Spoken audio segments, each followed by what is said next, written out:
We are entering an era where a machine could start a nuclear war, not in a science fiction novel, not in some distant future, right now, today, in rooms you will never see, with code you will never read. Decisions about the end of human civilization are being handed over to systems that cannot understand what it means to be human.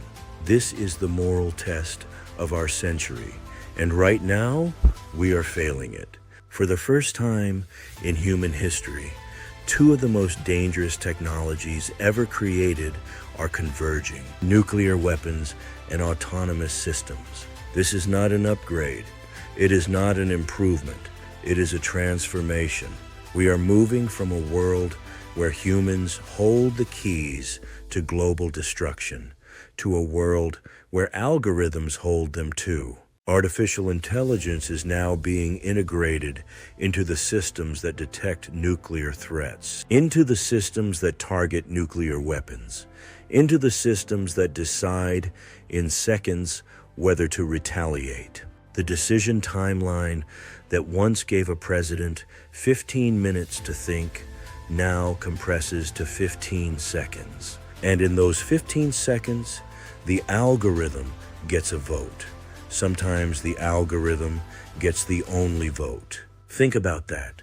Truly, think about that. The most consequential decision any leader can make, the decision to end the lives of millions of people, is being delegated to systems that have no idea what a life is. You might say we have lived with the bomb for 80 years.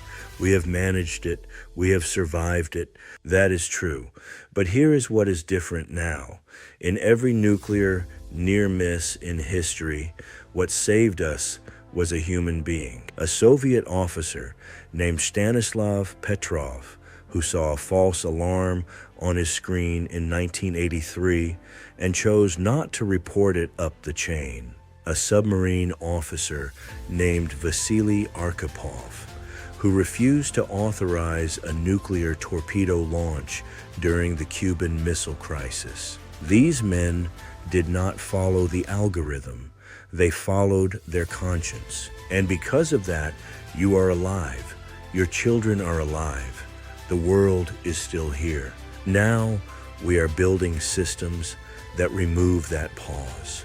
Systems that replace the human conscience with computational speed. Systems that, by design, cannot hesitate. And here is the cruelest irony. The very thing that has kept us alive, human judgment, human doubt, human moral awareness, is the thing the engineers are trying to eliminate. In my book, Nuclear Power and Moral Intelligence, I documented the institutional failures that have governed the nuclear age. Every one of them returns now, amplified in the nuclear AI domain. There is no accountability. When an autonomous system triggers escalation, no one is morally responsible. The engineer who wrote the code is not in the room. The general who approved the deployment is not in the room. The algorithm itself cannot be held accountable. It cannot be tried. It cannot stand before history. There is no transparency. These systems are classified, proprietary, opaque. Even the people who built them often cannot explain why they make the decisions they make. We are handing over the survival of our species to a black box. Even the people who built them often cannot explain why they make the decisions they make. We are handing over the survival of our species to a black box. There is no oversight. There is no treaty. There is no international body with the authority to inspect, audit, or restrain autonomous nuclear systems. The technology is racing ahead. The governance has not even started, and there is no time. Cyber attacks on these systems are not hypothetical. Spoofing, data poisoning, adversarial inputs, these are real threats. A single intrusion could trigger a chain of automated responses that no human could stop. If you tried to design a system more morally bankrupt than this, you could not do it. So let us do the math. The benefits, we are told, are faster threat detection, improved missile defense, better situational awareness. These are real.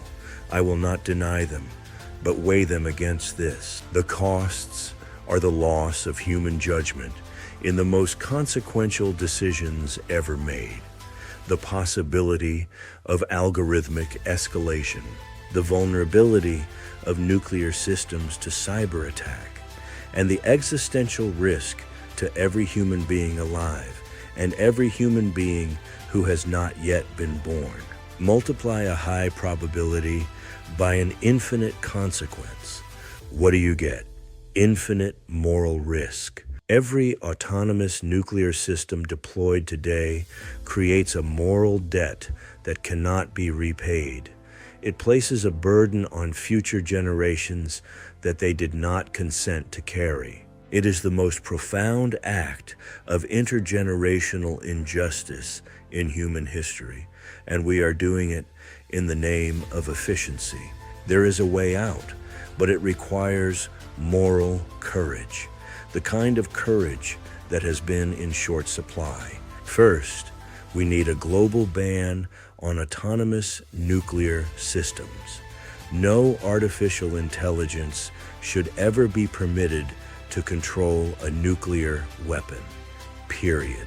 Second, we need a nuclear AI governance treaty, binding, enforceable, transparent, with real verification. Third, we need a human-in-the-loop requirement written into law so that no nuclear decision can be made without a human being who can hesitate, who can doubt, who can refuse. Fourth, we need algorithmic transparency, independent audits, explainability. If a system is too complex to explain, it is too dangerous to deploy. These reforms are not radical. They are the minimum a moral civilization should demand. The fact that we have not demanded them yet is a measure of how far we have fallen. Let me close with this. If we allow machines to influence nuclear decisions, we risk ending human history without human intention. If we automate escalation, we automate annihilation.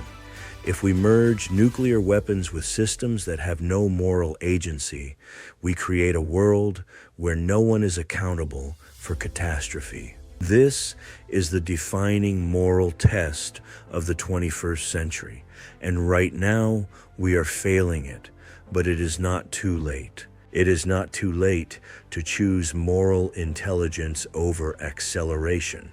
It is not too late to choose human judgment over machine speed. It is not too late to remember that hesitation has saved this world before, and it can save it again. The choice is still ours for now. I am Brian Alston.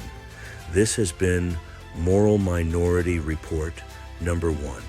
If this conversation matters to you, subscribe, share it, send it to someone who needs to hear it, because the moral minority is how the majority finally listens.